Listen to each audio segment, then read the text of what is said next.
तो दोस्तों कैसे हैं आप लोग। और उम्मीद करते हैं कि इस कॉमिक्स में आपको काफ़ी ज़्यादा एंटरटेनमेंट मिलेगा। बहुत दिनों बाद राज कॉमिक्स ने एक अच्छी कॉमिक्स डाली है, काफ़ी सुपर कॉमिक्स है ये। हालांकि अभी तक मैं इसके सारे पार्ट में नहीं डाल पाया हूँ। कोशिश आज करूँगा कि आज मैं डाल दूँ। ये आभार पत्र है, थोड़ा सा मैं इसके बारे में बता देता हूँ आपको। इधर बीच में कई सारी नई कॉमिक्स डाली है, जैसे राज कॉमिक्स वाले ने आबूरा का तिलिस्म, बोदी वाला थानेदार, किसने झप्पड़ मारा ध्रुव को, ऐसे बहुत सारे कॉमिक्स हैं। पुनरुत्थान।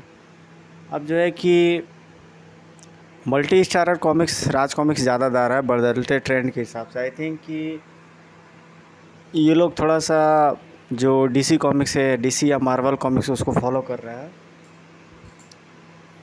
अब आगे भी कुछ कॉमिक्स निकल रही है। जैसे एक स्टेटमेंट यहाँ पे है कि नितिन मिश्रा दूसरे भाग के कथानक को 128 पृष्ठों में नहीं समाप्त कर पाया, उन्हें और कुछ पृष्ठ चाहिए थे। अब यह सीरीज कुल 4 भागों में जारी है। नाग प्रलय, नाग प्रलोभ, नाग प्रतिशोध, नाग प्रतिघात। आशा है यह से इसी वर्ष पूरी कर ली जाएगी।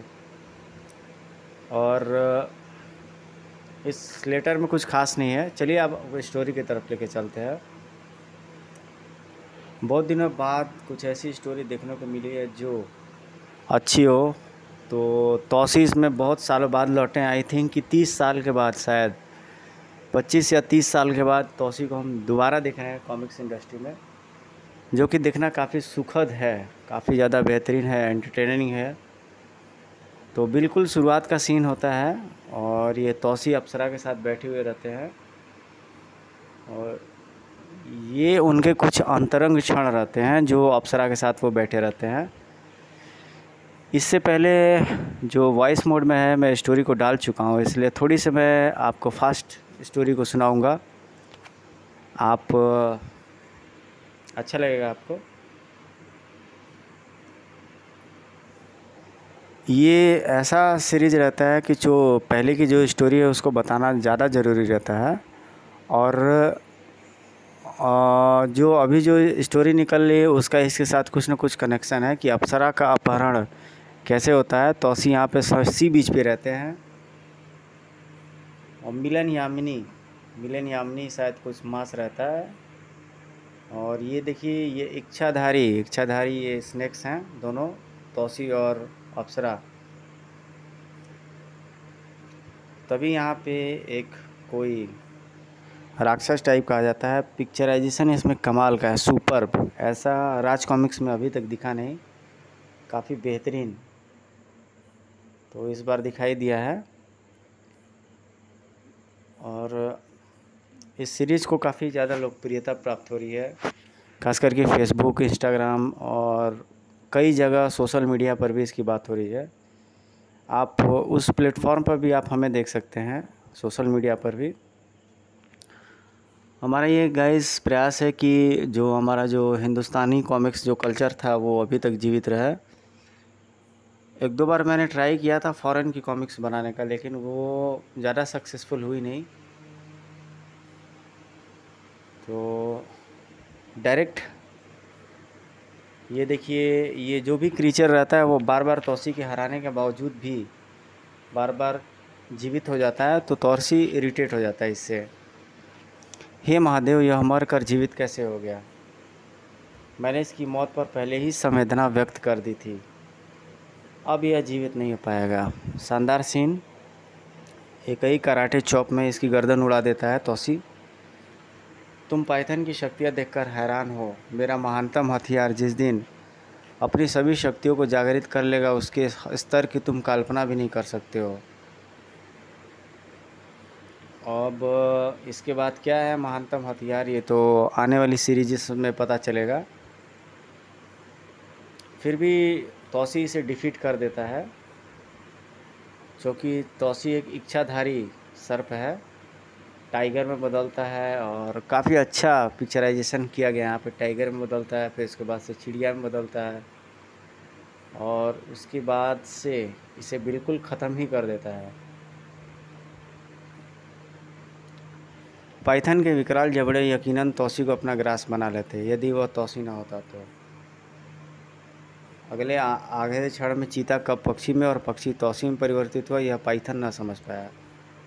कर्ण, चूँकि तौसी भी एक सुपर हीरो है जो कि उसको परास्त करना बहुत डिफ़िकल्ट है। थोड़ा सा पौराणिक एक्टर है, काफ़ी पावरफुल, जैसा कि दिखाया गया है राज कॉमिक्स में उस तरह से नहीं है। अब ये सीन स्टार्ट होता है नागराज का और उसके साथ की जो सहयोगी है उसका। ये लोग एक रिंग में जाते हैं जहाँ पे फाइट हो रही होती है, जहाँ पे वो जो फाइटर है वो नागराज को चैलेंज कर देता है। नागराज फ्लैशबैक में कुछ चीज़ों को याद करते हैं और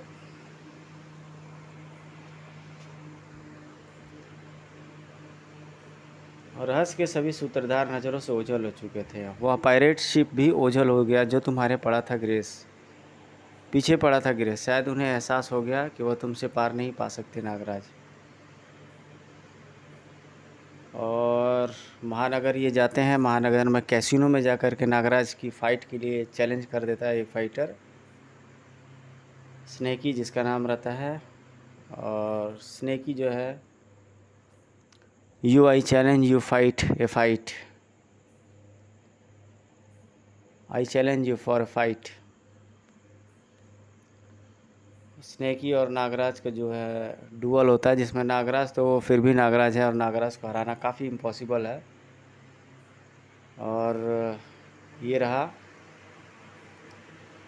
रहा ताउतू जो इस कैसीनो का मालिक रहता है, जो इस फाइट क्लब का मालिक रहता है, ताउतू। स्नेकी बनकर मुझे करोड़ रुपए का चूना लगाने पर तुला है। हफ देख रहा हूँ नागराज, मैं कह रहा हूँ बस एक बार मेरी पकड़ में आ जाए। ये भी शायद कोई कैरेक्टर रहता है। ये रहा सुपर हीरो G18। भाई मैं तो इसका फ़ैन रहा हूँ, इसकी ड्रेसिंग और इस सब चीज़ों का। और विनर हो जाता है नागराज, तभी उसमें कुछ क्रिमिनल्स आ जाते हैं जो नागराज पर आक्रमण कर देते हैं। ग्रेस तभी फाइट के लिए तैयार हो जाती है। नागराज के अनिष्ट की आशंका ने पल भर के लिए उसे विक्षिप्त सा कर दिया था नागराज, लेकिन अगले पल उन आँखों में आंसुओं के साथ साथ आश्चर्य भी तैर रहा था। नागराज का मुस्कुराता हुआ चेहरा जैसे ग्रेस की आंखों में उतरकर उसके दिल में जा बसा। सैकड़ों गोलियां लगने पर भी जिस्म से खून की एक भी बूंद ना गिरी थी। ओ नागराज, मुझे तो अपनी आंखों पर यकीन नहीं हो रहा है। तुम वाकई जादूगर हो। फिक्र मत करो ग्रेस, गोलियां मेरा कुछ नहीं बिगाड़ सकती। तुम लोग अपने अपने हथियार चला चुके, अब मेरी बारी। ये नागराज जो है उन्हें परास्त कर देता है। और नागराज तो फिर भी सुपर हीरो है राज कॉमिक्स का।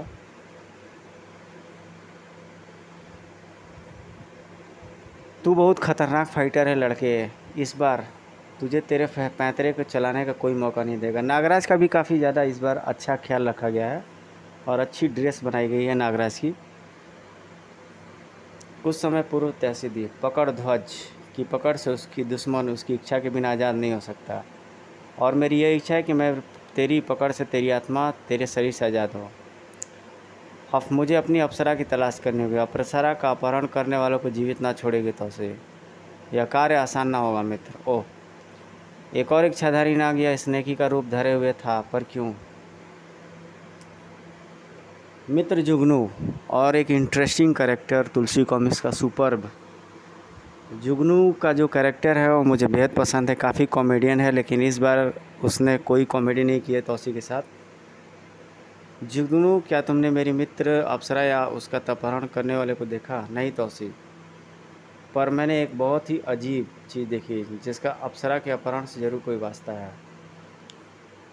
जब मैं उड़ते हुए यहाँ पहुँचा तो पेड़े के ऊपर हवा में एक विचित्र सी मशीन तैर रही थी जिसमें से ऐसी आवाज़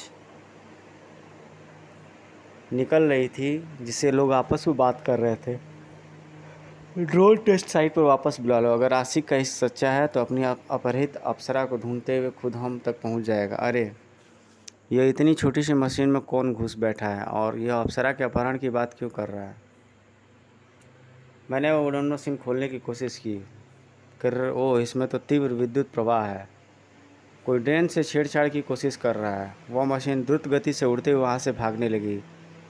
मैं भी उस उड़न मशीन के पीछे लपका। ओह, दुष्ट मशीन भाग रही, मुझे उसका पीछा करनी चाहिए। ये शैतान जो भी है तौसी और अप्सरा का अनिष्ट करना चाहते हैं। परंतु वह मशीन बिजली की गति से उड़ते हुए भाग निकली। मैं उसका पीछा न कर सका, पर मुझे पता है कि यह उड़न बस्ती मानवों की बड़ी बस्ती महानगर से आई थी।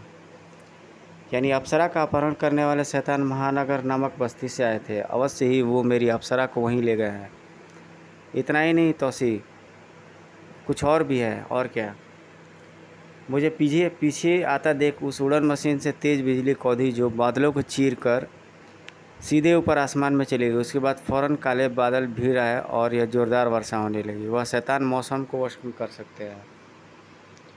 तौसी के मुखमंडल से उसकी व्यग्रता साफ प्रदर्शित हो रही थी। नीतिवान तौसी यह भली बात ही समझ चुका था कि इस बार जिस शत्रु से उसका मुकाबला होना है, वैसा शत्रु अब तक ना उससे टकराया था और ना ही उससे कभी टकराएगा। मुझे महानगर जाना होगा मित्र, परंतु उससे पहले मुझे अपने सभी मित्रों को एकत्र कर उन्हें कुछ निर्देश देने हैं। अपने मित्रों को आवश्यक निर्देश देकर तौसी बढ़ चला महानगर की ओर। और रोशनी से जगमगाती मानवों की विशाल बस्ती महानगर। लेकिन जैसे चिराग तले अंधेरा होता है, ठीक वैसे ही इस शहर की खूबसूरत आंखों को चकाचौंध कर देने वाली जगमगाहट के पीछे पाप का ऐसा घिनौना अंधकार बिजबिजा रहा है, जिसे देखकर ही घृणा आती है। पाप के अंधकार और अधर्म की सड़ांध बनी सीलन में यहाँ पनपने वाले इंसान नाले के कीड़ों के समान गिजबिजाते हैं। उफ, किस नरक में आप फंसी है मेरी अप्सरा। जाने कहाँ ढूंढूं उसे, आखिर कैसे तलाश करूं। बचाओ, हा हा हा हा। कहाँ भागती है बुलबुल? तुझे क्या लगा हमारी नाक के नीचे से तू माल निकाल के ले जाएगी? जितना भी पाउडर तू लेके भागी है, उसका दोगुना हिसाब वसूलेंगे तुझसे। तुझसे कीमत वसूल कर तुझे तेरी क्लब में ले जाएंगे, जहाँ तेरी बोली लगी। हा हा हा हा। इंसानों की इस आधुनिक मंडी में इंसानियत मर चुकी है।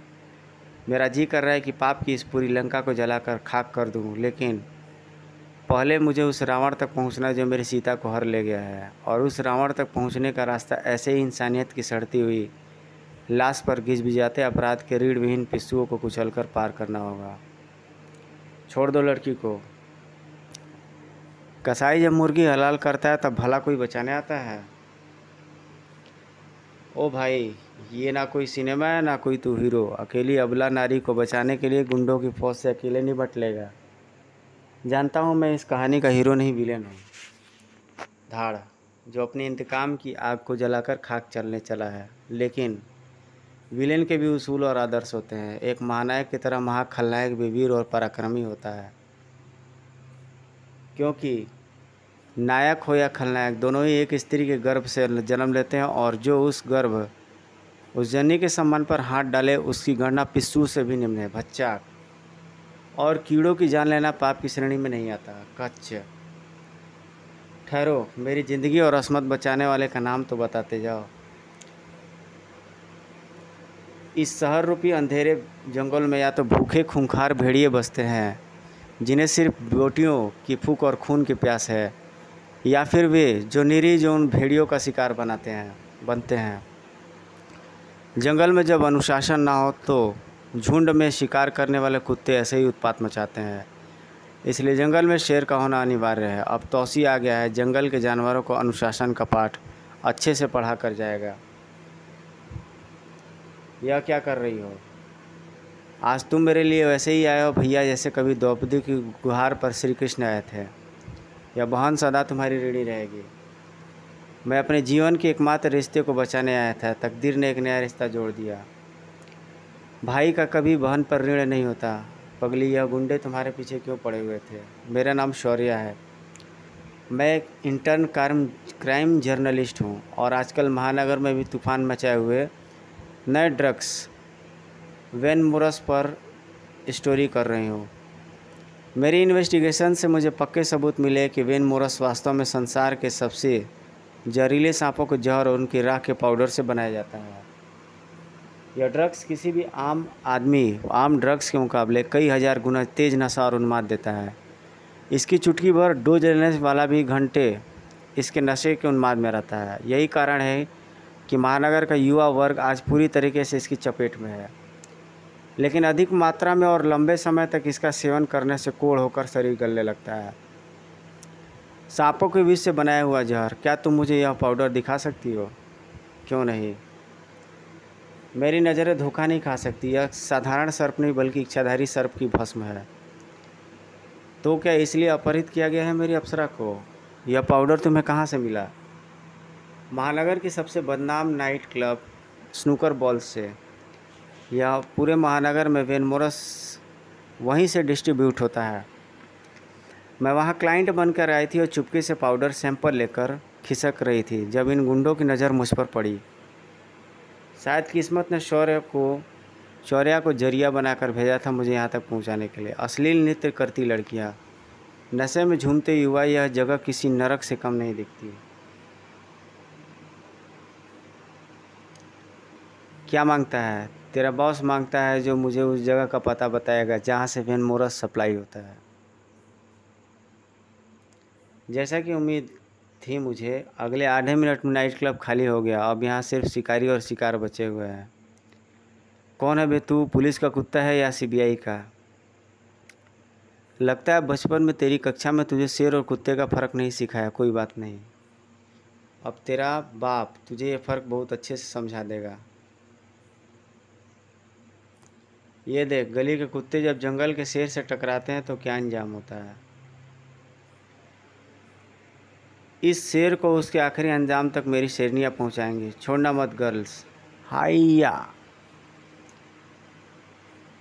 मुझे अपेक्षा नहीं थी कि ऐसे पर्वताकार गुंडों की फ़ौज के पिटने के बाद वह मूर्ख मुझसे कोमल नृत्यांगनाओं को लड़ने के लिए उतारेगा। शायद उसे अपेक्षा थी कि सामने लड़कियां देखकर मैं नरम पड़ जाऊंगा। ओह विषकन्याएं, तुम्हारे जैसी लड़कियों से जहर उगलने की ही अपेक्षा की जा सकती है। हिस फूं। पर अफसोस कि तुम्हारे पास सिर्फ गागर है, जबकि मेरे अंदर पूरा सागर पड़ा हुआ है।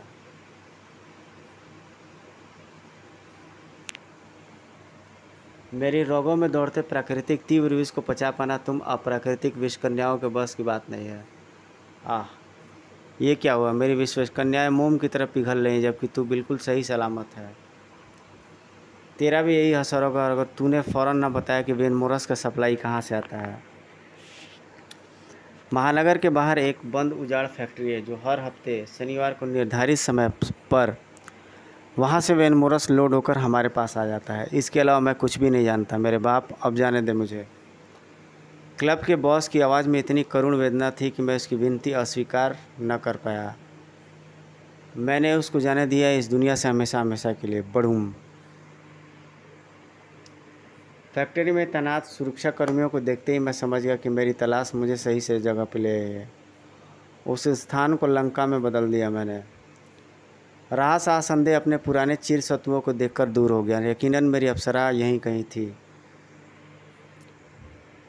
डेंजर डबोली और इच्छाधारी नेवले की सम्मिलित शक्ति भी मेरे प्रेम के पागलपन के आगे कुछ नहीं। मुझे लगा था कि अब मैं अपनी अप्सरा से मिलने से बस कुछ पल दूर हूँ, परंतु वहाँ कोई गुप्त घाती उपस्थित था जो कायरों की तरह पीठ पर वार कर गया। भटाक। जब मुझे होश आया तब इच्छाधारी नेवला और डेंजर दबोली दोनों गायब हो चुके थे। साथ ही मेरे आगे बढ़ने के सभी रास्ते बंद थे। तभी अचानक वह घटना घटी। पाणीधर मुझसे मानसिक संपर्क स्थापित करने की कोशिश कर रहा है। शायद उसे कुछ सफलता होने लगी है। शायद उसे कुछ सफलता हाथ लगी हो। प्रणाम स्वामी, समाचार शुभ नहीं है। मैंने और गोगा ने आपके आदेश को लगभग पूर्ण ही कर लिया, परंतु बीच में न जाने कहाँ से एक विलक्षण नागमानव आ टपका। विलक्षण नागमानव? हाँ स्वामी, यह कोई साधारण इच्छाधारी नाग नहीं। उसकी नाग शक्तियाँ वाकई विलक्षण थी और दिमाग तो जैसे खुद शैतान का हो। मुझे पानी के नीचे द्वंद्व में अपराजित होने का वरदान प्राप्त है और उसने अपनी शक्ति और युक्ति से मेरी इस ताकत को ही मेरी कमजोरी में बदल दिया। यदि ऋषिराज गिद्ध सही समय पर मेरी प्राण की रक्षा न करते तो शायद वह मेरी लीला ही समाप्त कर देता। मेरे मस्तक पटल पर उस विलक्षण नागमानव की छवि अभी भी अंकित है जिसे मैं आप तक प्रक्षेपित कर रहा हूँ। ओ आखिर कौन है यह विलक्षण नाग मानव? तौसी जिसे देखकर अचरज सागर में गोते खा रहा था। वह तौसी के दूसरे सेवक की कैद से छूटने का असफल प्रयास कर रहा था। थड़, नागराज को छोड़ दे कमीने। मैंने कहा ना, मेरी इच्छा के बगैर मेरी पकड़ से कोई नहीं छूट सकता। बता, तू वास्तव में कौन है नागराज? देवी अप्सरा कहाँ है? मेरे प्रश्नों का उत्तर दे नागराज, वरना मेरी पकड़ से तेरे प्राण ही बाहर निकलेंगे। यह किस अप्सरा की बात कर रहा है? पिछला इच्छाधारी नाग भी किसी और का रूप धारण किया हुआ था और यह पकड़ ध्वज स्नेकी बना हुआ था। कहीं ये सभी इच्छाधारी किसी खास उद्देश्य की पूर्ति के लिए तो यह सब नहीं कर रहे? उन सभी प्रश्नों का उत्तर तलाशने के लिए समय और सांसें दोनों ही नागराज को कम पड़ रहे थे। शारीरिक शक्ति, नाग शक्ति और पकड़ के आगे सब विफल है। इसकी पकड़ के आगे सब विफल है। मैं खुद को इसकी पकड़ से बचाने के लिए सर्परूप में भी बदल नहीं पा रहा। सांसें रुक रही हैं, आंखों के आगे अंधेरा छा रहा है।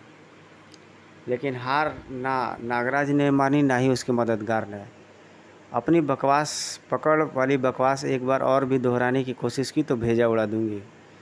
न रहेगा पकड़ ध्वज, न खोलेगा पकड़ा पकड़ी, न खेलेगा पकड़ा पकड़ी। चल छोड़ नागराज को। पकड़ ध्वज के पास कोई दूसरा विकल्प न था। थैंक्स ग्रेस, आज तुमने मुझे बचा लिया। शर्मिंदा मत करो नागराज। मुझे स्वामी को इस नागराज के विषय में आगाह करना होगा। पकड़ ध्वज ने तौसी से मानसिक संपर्क साधा। ओह, पकड़ ध्वज मुझसे मानसिक संपर्क स्थापित करने की कोशिश कर रहा है। तुम कहाँ हो? आपके आदेशानुसार मैं रूप बदलकर महानगर में ही देवी अप्सरा की तलाश में था, जब मैं एक विलक्षण नागमानव से आ टकराया। हो न हो अवश्य ही इसका देवी अप्सरा के अपहरण से संबंध है। आप मेरे नेत्रों में उसे देख सकते हैं स्वामी। इसने मुझे और इसकी साथिनी ने मुझे बंधक बना लिया है। मेरे सर्प की सैनिकों की कैद से तू कभी आज़ाद नहीं हो पाएगा पकड़ ध्वज। पकड़ ध्वज का बंधक बनाने वाले का अक्स देखकर चिहुक पड़ा तौसी। हे बाबा भोलेनाथ, यह तो वही है जिसने पाणिध्वज को परास्त किया था। इसे जाने नहीं देना पकड़ ध्वज। फिलहाल तो ये मुझे भी नहीं जाने दे रहा है। स्वामी रक्षा करो। धाड़, अब तुम मेरे सवालों को जवाब दोगे। बताओ, तुम इच्छाधारी सर्प मानव के बीच में क्या कर रहे हो?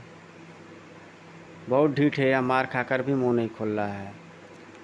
नागराज के पास मुंह खुलवाने के दूसरे तरीके भी हैं। मेरी आंखों में देखो।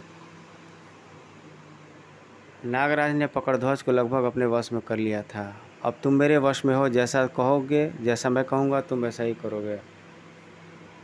लेकिन लगभग के माध्यम में परिपूर्ण होना नहीं लिखा रहता है। धाड़, ओह, यह कौन वार कर रहा है? धाड़ धाड़, यहाँ तो कोई दिखाई नहीं दे रहा है। नागराज को अपना शरीर हवा में उठता महसूस हुआ। यह कोई अदृश्य शक्ति है जो अवश्य पकड़ध्वज की मदद के लिए आई है। नागराज का सांप जैसा लचीला शरीर किसी कुशल नट की तरह कलाबाजी खाता हुआ सीधा नीचे आ खड़ा हुआ। पकड़ध्वज के बंधन स्वतः ही खुलने लगे। तो मेरा अंदाज़ा सही था, यह पकड़ध्वज का ही कोई अदृश्य साथी है। जल्दी निकलो यहाँ से पकड़ध्वज। स्वामी ने हमें तुम्हारी सहायता के लिए भेजा है। तो तू है वो उद्यमी बालक जिसने पाणिध्वज और पकड़ध्वज को परास्त कर दिया। मुझसे बचकर रहना प्यारे। फटाक। अदृश्य ध्वज वह हवा है जो शत्रु के विपरीत बहती है। जब अदृश्य होकर कायरों की तरह वार कर रहे हो तो मुंह बंद कर रखना चाहिए, वरना आवाज़ बता देती है कि पिटाई हो जाती है और पिटाई हो जाती है। धाड़, है इतना भीषण वार। तू मार खाकर यूँ चीखता रहा तो पिटता ही रहेगा। धड़, उफ, ठक, आह, ताड़, आऊ। स्वामी का आदेश सही था कि धाड़ धाड़, इस मायावी से पार पाना सरल ना होगा। बाहर गाड़ी रखिए, फटाफट निकलो यहाँ से। मानव ने ये 4 पहिए वाली मशीन बनाकर सबसे अच्छा काम किया है। मेरी छाया रूप नागराज को संभाल लेंगे।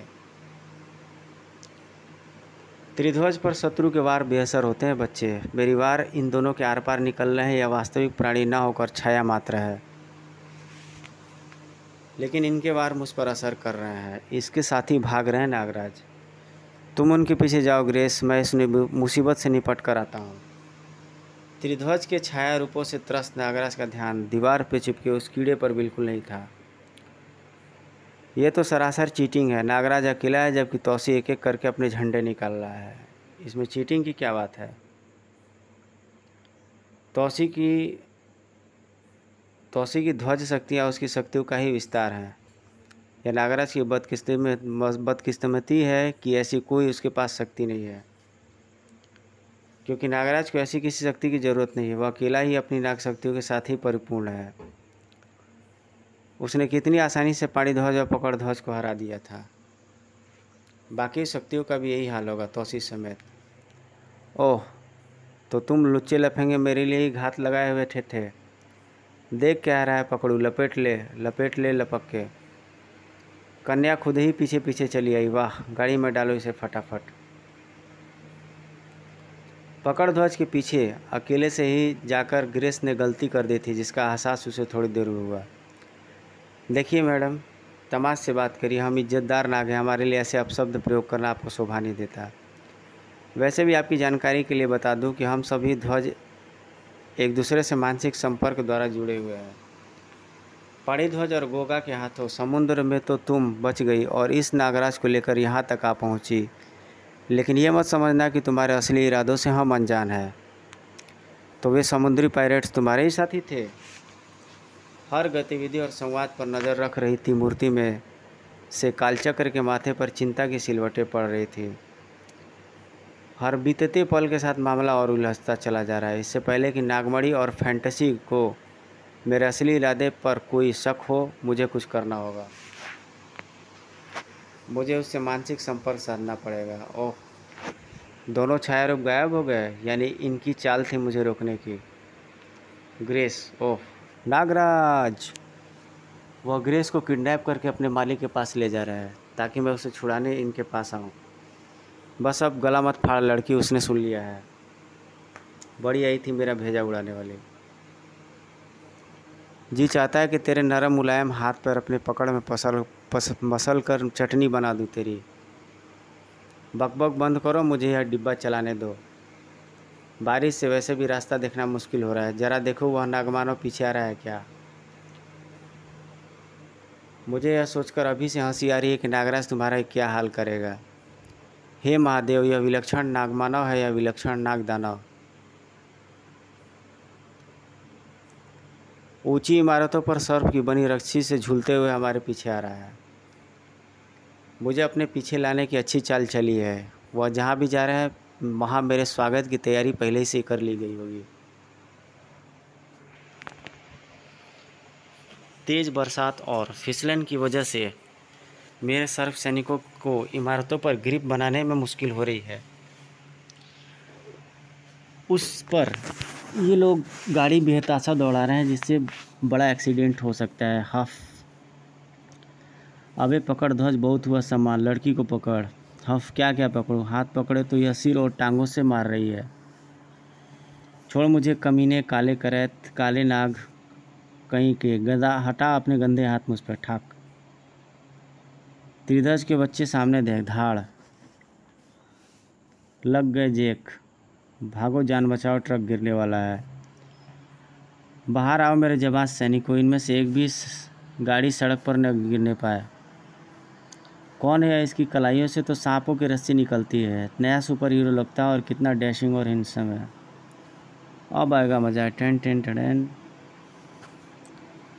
शाबाश मेरे नाग मित्रों, अब उन झंडों मतलब ध्वजों के पीछे जाना होगा। ऊंची इमारतों के ऊपर झूलते नागराज को आकाशीय बिजली के कौंधने से एक पल में जैसे कुछ नजर आया। बादलों के पार कुछ है, साफ नज़र नहीं आ रहा है, लेकिन हाईटेक स्पाई ड्रोन जैसा कुछ है।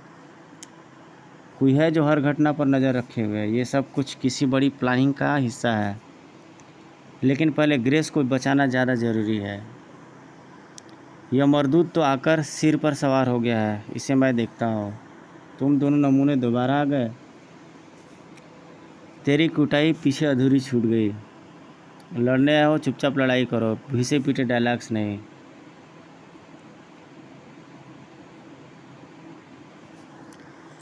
जैसे तेरी मर्जी, वैसे भी तेरे वार हम पर असर नहीं करेंगे, पर तुम पर वार नहीं करेंगे।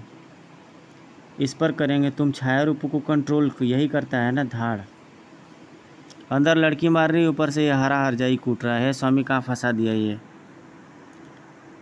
तौसी के सेवकों की मुश्किल घटने की नाम नहीं ले रही थी। दूसरी तरफ दुनिया की मुश्किलें बढ़ने वाली थीं। होश में आते ताऊ तू के चारों तरफ लाशों का अंबार और मौत का सन्नाटा पसरा हुआ था। उस सन्नाटे को चीरती हुई वो भारी आवाज़ गूंजी, तुझे मैंने हथियार, ताकत, रुपये और आदमी देकर महानगर अपराध जगत का सबसे बड़ा किंग पिन इसलिए नहीं बनाया था ताऊ तू कि तू मरियल पिल्ले की तरह लड़ाई में पिट जाए। मुझे माफ़ कर दिए सेंसेई, ऐसी गलती दोबारा नहीं होगी। बेशक नहीं होगी, मैं इस बात का पूरा ख्याल रखूँगा। समय आ गया है कि तेरी थोड़ी अपग्रेडेशन की जाए। आखिर तू इस कहानी में महत्वपूर्ण भूमिका निभाने वाला है।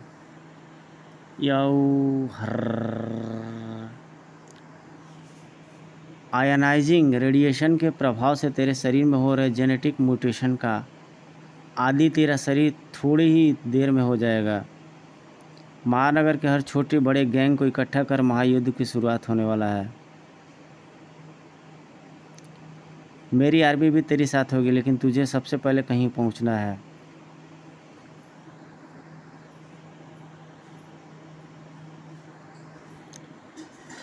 मैं कोऑर्डिनेट्स को भेजता हूं तुझे। उस नागराज पर मुझे भरोसा नहीं। तौसी को रोकने का काम तुम करोगे। जिस महायुद्ध की तैयारी G18 कर रहा था, उसकी अधीरता से प्रतीक्षा कुछ और लोगों की भी थी। यह लगभग कोऑर्डिनेट तक पहुंच ही गए हैं। तुम तैयार हो? बिल्कुल, सारी तैयारियां चौकस है। इस महायुद्ध के आगाज़ पर काफ़ी कुछ दांव पर लगने वाला था। 1 मिनट, यह दूसरा ड्रोन कहाँ से आया?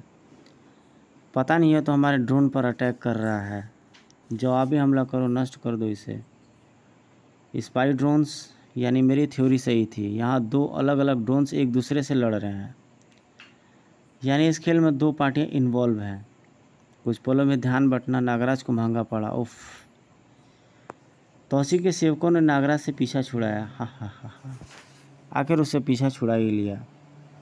अकल के अंधे हो क्या? वह जितना खतरनाक है, पीछे तो ऐसे भी आ जाएगा, लेकिन उसे अपने पीछे लाना चाहिए था ना।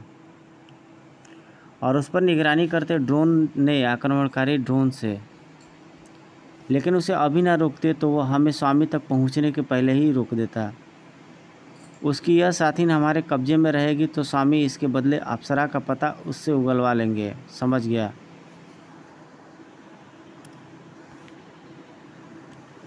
पहुंच गए। इस लड़की को जल्दी स्वामी के पास ले चलो। मुझे यहाँ तक लाने का शुक्रिया साथियों। तुम्हारे साथ सफ़र खेल में कट गया। अब समय है कि तुम लोग एक नींद लेकर सफ़र की थकान मिटाओ। तो यहाँ पे नागराज का काफ़ी अच्छा ड्रेस बनाया गया है, जो काफ़ी काबिल तारीफ़ है। और नागराज इन तीनों को पीट पाट देता है और बेहोश कर देता है। तुम यही कार में रुको। ग्रेस इनका लीडर अगर फैक्ट्री के अंदर है तो मैं अकेले ही उससे मुलाकात करना चाहूँगा। नहीं नागराज, मैं भी तुम्हारे साथ चलूँगी। बात समझने की कोशिश करो ग्रेस। मैं इनका लीडर पूरी तैयारी में मेरे लिए बैठा होगा। अगर हम दोनों एक साथ अंदर गए तो उसके जाल में फंस जाएंगे। यदि मैं आधे घंटे में वापस नहीं आया तो समझना कि मैं मुसीबत में हूँ। ठीक है नागराज। नागराज जहाँ जा रहा था वहाँ एक भीषण टकराव उसका राह दिख रही थी, और इधर एक घमासान अपने आगाज़ की प्रतीक्षा में था। समुद्री तूफान बढ़ता ही जा रहा है। हमारे काफ़ी साथी भी उस लक्षण नागमानव द्वारा मारे गए। हमें वापस लौटना होगा। स्वामी का आदेश है, हम यहाँ से हिल नहीं सकते हैं। परंतु शिकार तो हाथ से निकल गया। अब यहाँ रुक कर क्या होगा? शिकार यहाँ किसी खास मकसद से आया था गोगा, और अगर तौसी का अंदेशा सही है तो खतरा अभी टला नहीं है। खतरा तो अभी आक्रमण करना शुरू कर रहा है। ऐसा लगता है जैसे पानी के नीचे जैसे कोई बहुत बड़ी चीज़ जोरदार वेग से जहाज से टकराई है। ओफियस शिप सूखे पत्ते की तरह क्यों काँप रहा है? धाड़, मुझे नीचे जाकर देखना होगा। हे महादेव, इतना विशालकाय व्हेल तो काफ़ी अच्छी पिक्चर आई है सर। बहुत दिन के बाद राज कॉमिक्स में। ओ, यह तो धातु की बनी हुई पनडुब्बी है जिसके अंदर से शस्त्रधारी सैनिक निकल रहे हैं। हमला 2 तरफ से था। ओह, काले मेघों के पीछे छुपे लड़ाकू विमान हमला कर रहे हैं। मार गिराओ इन्हें साथियों। हिंद महासागर के किसी एक विशेष व महत्वपूर्ण कोऑर्डिनेट पर एक महायुद्ध आरंभ हो रहा था, जिसकी भीषणता पल प्रतिपल बढ़ती जा रही थी। ऋषिराज गिद्ध बूढ़ा अवश्य हो गया, परंतु इसका अर्थ यह नहीं है कि वह लड़ना भूल गया है। कड़ाक बड़ाम। और एक युद्ध अवरुद्ध होने को था। यह संकेत ठीक नहीं है, बिल्कुल भी ठीक नहीं है। कालू जिन्न नाग और शिकांगी नेवले का द्वंद्व चरम पे था। तो फिर से अगेन से कालू जिन्न को कम बताया गया है। कालू जिन्न बहुत ही शक्तिशाली और पावरफुल जिन्न है। तो यहाँ पर कुछ राज कॉमिक्स वालों ने नागराज सीरीज़ को लेकर के कुछ थोड़ी सी मैनिपुलेशन की है कि जिसमें कि कालू जिन्न को और तौसी के जो सहयोगी कैरेक्टर्स हैं उनको थोड़ा सा कमज़ोर दिखाया गया है इसमें। नाग बाबा की आहुति भी चरम पर थी। प्रचंडम प्रकष्ठम प्रगल्भम परेशम अखंडम अजम भानुकोटि प्रकाशम प। और आहुति रंग ला रही थी।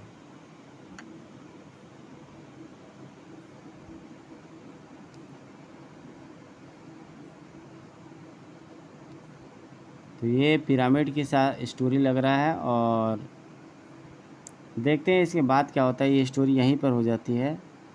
क्रमशः नाग प्रतिशोध अगली कोई स्टोरी है, उसमें देखते हैं कि क्या होता है स्टोरी। अब तक की स्टोरी बहुत अच्छी बनी हुई है। आने वाली स्टोरी जो है, अभी तक ये सारी चीज़ें आ चुकी हैं।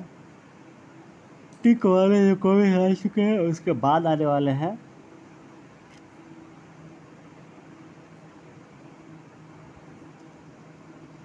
सर्वसमर, शेर का बच्चा, नरक नाशक, नागराज और शो, स्टॉपर ध्रुव।